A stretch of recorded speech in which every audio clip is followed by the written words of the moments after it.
So hey guys, welcome back to my channel. This is Padmanabh Sharma और आज इस video में हम बात करने वाले हैं इंडियन कॉन्ट्रैक्ट एक्ट के सेक्शन 55 पर। तो चलिए इंट्रो लगाते हैं और करते हैं वीडियो को स्टार्ट।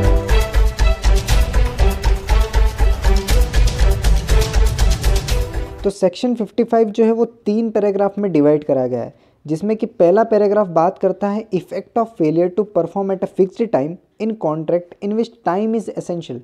देखिए, एक ऐसा कॉन्ट्रैक्ट है जिसमें कि टाइम एसेंशियल है। दो पार्टीज के बीच में कुछ इस तरीके का कॉन्ट्रैक्ट होता है जिसमें कि टाइम स्पेसिफाइड बताया गया है कि आपको अपना परफॉर्मेंस इस स्पेसिफाइड इस फिक्स्ड टाइम पर करना है। ठीक है, अगर वो पार्टी इस स्पेसिफाइड टाइम पर अपना परफॉर्मेंस नहीं दे पाती है, क्या इफेक्ट होगा इस पूरे कॉन्ट्रैक्ट पर, ये बात करेगा पहला पैराग्राफ। वीडियो ज़्यादा लंबी हो जाएगी इसलिए मैं डायरेक्ट समझाने पर आता हूँ। देखिए, ये कहना चाह रहा है, तो क्या इफेक्ट होगा वो ये रहेगा कि मान लीजिए प्रॉमिसर और प्रॉमिसी के बीच में जो भी कॉन्ट्रैक्ट हुआ, अब प्रॉमिसर ने कहा था कि हाँ, इस स्पेसिफाइड टाइम पर मैं आपको अपने गुड्स डिलीवर कर दूंगा।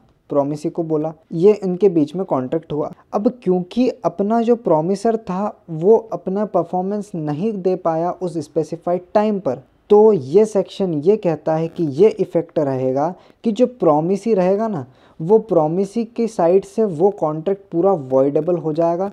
ठीक है, at the side of promisee. ठीक है, अगर प्रॉमिसर अपना परफॉर्मेंस नहीं दे पाया उस स्पेसिफाइड टाइम पर, तो प्रॉमिसी के साइड से वो कॉन्ट्रैक्ट पूरी तरीके से वॉइडेबल हो जाएगा। ठीक है, ये पहली चीज़। दूसरी चीज़ ये कि यहाँ पर ये बात बताई गई है कि यहाँ पर इंटेंशंस हैं, यानी कि ये जो टाइम की बात करी जा रही है इस कॉन्ट्रैक्ट में, यहाँ पर दोनों पार्टीज़ की इंटेंशन होना चाहिए एक टाइम को लेकर कि हाँ, इस स्पेसिफाइड टाइम पर हम काम करेंगे, परफॉर्मेंस देंगे। और अगर इसका कुछ होता है कि अगर वो अपना परफॉर्मेंस नहीं देता है इस टाइम पर, तभी जाकर वो किसी की ऑप्शन पर जाकर वो अपना ये कॉन्ट्रैक्ट पूरी तरीके से वॉइडेबल कहलाएगा। ये पहला सेक्शन बताना चाह रहा है कि ये इफ़ेक्ट होगा कि अगर प्रॉमिसर अपना परफॉर्मेंस इस फिक्स्ड टाइम पर नहीं देता है जो भी कॉन्ट्रैक्ट में हुआ था, तो क्या होगा कि सामने वाली पार्टी की तरफ से ये कॉन्ट्रैक्ट वॉइडेबल हो जाएगा। ठीक है, ये कहता है सेक्शन 55 का पहला पैराग्राफ। अब दूसरा पैराग्राफ बात करता है effect of such failure when time is not essential. यानी कि अब ऐसा कॉन्ट्रैक्ट है जिसमें कि टाइम स्पेसिफाइड नहीं था, यानी कि प्रॉमिसर और प्रॉमिसी के बीच में कुछ इस तरीके का कॉन्ट्रैक्ट रहा कि मैं आपको ये गुड्स डिलीवर कर दूंगा। अब यहाँ पर कोई स्पेसिफाइड टाइम नहीं मेंशन हुआ, टाइम एसेंशियल नहीं रहा इस कॉन्ट्रैक्ट में, बट फिर भी प्रॉमिसर जो है वो अपना परफॉर्मेंस नहीं पूरा करता है, तो क्या इफेक्ट होगा इस कॉन्ट्रैक्ट में। भले ही टाइम नहीं है, बट यहाँ पर अगर प्रॉमिसर अपना परफॉर्मेंस फिर भी नहीं देता है, तो क्या परफॉर्मेंस यहाँ पर ना होने के कारण क्या इफेक्ट होगा इस कॉन्ट्रैक्ट में, ये बात करेगा सेक्शन 55 का सेकेंड पैराग्राफ। तो सेक्शन पूरा रीड आउट आप कर लीजिएगा मेरी वीडियो देखने के बाद, तो आपको सारा समझ में आ जाएगा। पहले आप ये समझ लीजिए। देखिए इफेक्ट ये होगा कि हमने पहले पैराग्राफ में तो ये पढ़ा था कि टाइम एसेंशियल था, और अगर उस स्पेसिफाइड टाइम पर परफॉर्मेंस नहीं होता था तो प्रॉमिस यानी कि सामने वाली पार्टी के साइड से वो कॉन्ट्रैक्ट वॉइडेबल हो जाता है। ठीक है, अब दूसरे में हम ये देख रहे हैं कि यहाँ तो टाइम ही एसेंशियल नहीं है और परफॉर्मेंस नहीं हो रहा है, तो क्या इफ़ेक्ट होगा। तो यहाँ पर ये इफ़ेक्ट होगा कि अब यहाँ पर सामने वाली पार्टी के साइड से वॉइडेबल तो नहीं होगा, बट हाँ, इसके नॉन परफॉर्मेंस के कारण, किसके, प्रॉमिसर के नॉन परफॉर्मेंस के कारण, यहाँ पर वो प्रॉमिसी जो है, अब जो भी उसको लॉस सफ़र हुआ होगा इसके नॉन परफॉर्मेंस के कारण, तो वो एज अ कंपनसेशन क्लेम कर सकता है ये प्रॉमिसी इस प्रॉमिसर से।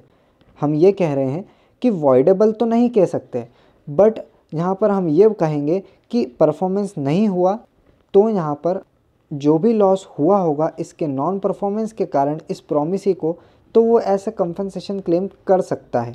ये कहता है सेक्शन 55 का सेकेंड पैराग्राफ। अब आते हैं हम थर्ड पैराग्राफ में। ये कहता है effect of acceptance of performance at time other than that agreed upon.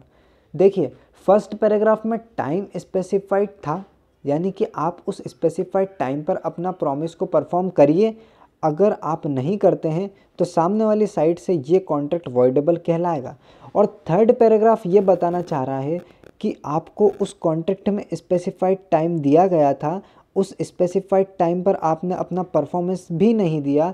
अब क्योंकि इसके नॉन परफॉर्मेंस के कारण आप बाद में अगर आप परफॉर्मेंस करने गए और बाद में अगर उस सामने वाली पार्टी ने आपको फिर भी एक्सेप्ट कर लिया, जो भी गिवन प्रिस्क्राइब टाइम था उस पर तो आपने अपना परफॉर्मेंस नहीं दिया, नॉन परफॉर्मेंस हो गया यहाँ पर, बट फिर भी बाद में सामने वाली पार्टी उस चीज़ को एक्सेप्ट कर लेती है, तो फिर ये सेक्शन ये कहता है कि ऐसे कॉन्ट्रैक्ट में ये इफ़ेक्ट होगा एक्सेप्ट करने पर, यानी कि उस प्रिस्क्राइब टाइम पर परफॉर्मेंस नहीं हुआ बट बाद में फिर भी उस सामने वाली पार्टी ने उस चीज़ को एक्सेप्ट कर ली, तो फिर वो ये नहीं कह सकता कि क्योंकि मुझे उस प्रिस्क्राइब टाइम पर उसने परफॉर्मेंस नहीं दिया था, नॉन परफॉर्मेंस करा था, उससे मुझे जो भी लॉस हुआ तो मुझे एज अ कंपनसेशन वो क्लेम करे।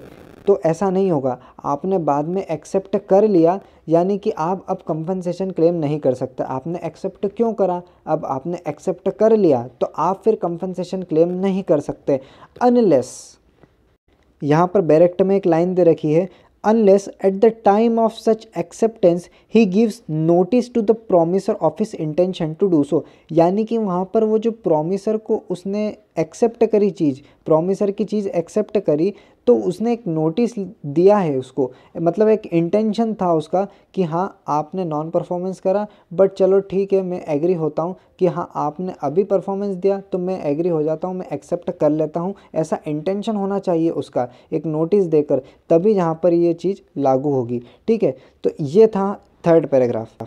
तो आई होप तीनों पैराग्राफ क्लियर हो चुके होंगे, आप अभी समझ गए, डायरेक्ट लेना और एक बार रीड आउट कर लेना तो सेक्शन समझ में आ जाएगा अच्छी तरीके से। ठीक है, एक बार फिर समराइज़ कर देता हूँ मैं। पहले पैराग्राफ में टाइम स्पेसिफाइड है, अगर उस टाइम पर आपने अपना परफॉर्मेंस नहीं दिया तो सामने वाली साइड से ये कॉन्ट्रैक्ट वॉइडेबल हो जाएगा।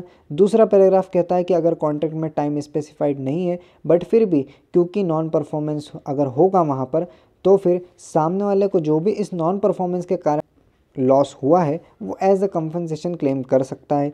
तीसरा पैराग्राफ ये कहता है कि अगर कॉन्ट्रैक्ट में टाइम स्पेसिफाइड था बट फिर भी उस स्पेसिफाइड टाइम पर परफॉर्मेंस नहीं हुआ, नॉन परफॉर्मेंस रहा, बट फिर भी बाद में सामने वाली पार्टी ने उस चीज़ को एक्सेप्ट करी, ठीक है उसका इंटेंशन था ऐसा, तो एक्सेप्ट करी, तो फिर एक्सेप्ट करने के बाद अब वो ये नहीं कह सकता कि क्योंकि पहले मुझे इसने नॉन परफॉर्मेंस करा तो उसका जो मुझे लॉस हुआ तो उसका कंपनसेशन दो, वो ये ऐसा क्लेम नहीं कर सकता। क्यों? क्योंकि उसने बाद में तो एक्सेप्ट कर ली थी उस चीज़ को, तो ये इफेक्ट रहेगा उस कॉन्ट्रैक्ट का। ठीक है, आई होप आपको तीनों पैराग्राफ क्लियर हुए होंगे। तो इतना ही था हमारी इस वीडियो में। आई होप आपको सारे पैराग्राफ क्लियर हुए होंगे। बहुत ही शॉर्ट और स्वीट मैनर में मैंने समझाने की कोशिश करी, सिंपल लैंग्वेज में। मिलते हैं किसी अगले वीडियो में, तब तक के लिए जय हिंद जय भारत।